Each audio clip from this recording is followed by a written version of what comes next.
Thanks for the bonus. Yeah. And so I go month, and here's another funny thing: SEPs and TAPs and all the stuff you have to do before you get out. Yeah. Because even though I extended a month, I was still going to get home less than a month of me getting out. Yeah. They made me do my separation and TAPs before I went to war.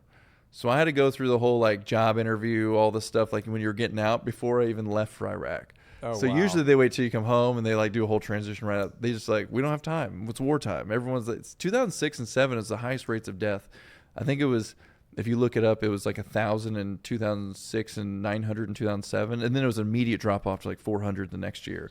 I wonder if that was because Ramadi was happening in 2006, and Ramadi was absolutely insane. Yeah. Because a lot of guys I know that fought in the Second Battle of Fallujah said that Ramadi was just as bad. No, it was. And that's what it was. I think it was during the second phase. It was in the second phase of Fallujah too. The second push was in 2006 and 7 as well. Yeah. There's just so much going on at the same time. So we get there. In 2006. 2006. I can't remember exactly if it was, I think it was October. I think we landed in, maybe it was October.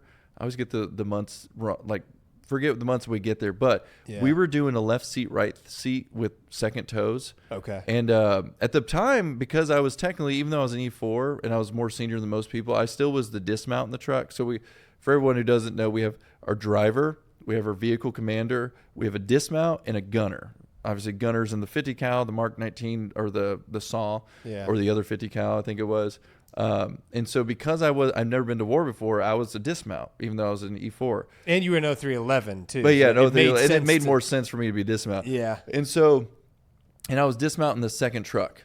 And so when they were doing left seat, right seats, and this happened to my buddy Jeremy who went over with me, I think it was his platoon anyways, where it was to the point to where the second toes didn't have to do another left seat, right seat, but the guy wanted to make sure that we knew what we were doing. So he's like, hey, I'll go on another ride with you.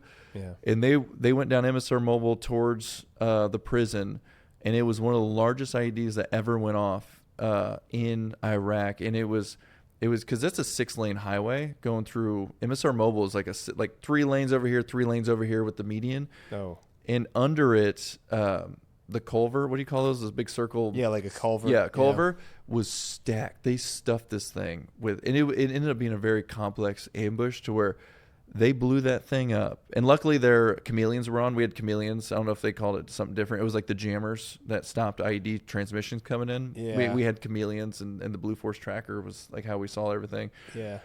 Luckily, the chameleons were on when it blew up. And I mean, when I came to that scene, chunks of asphalt like this big were like thrown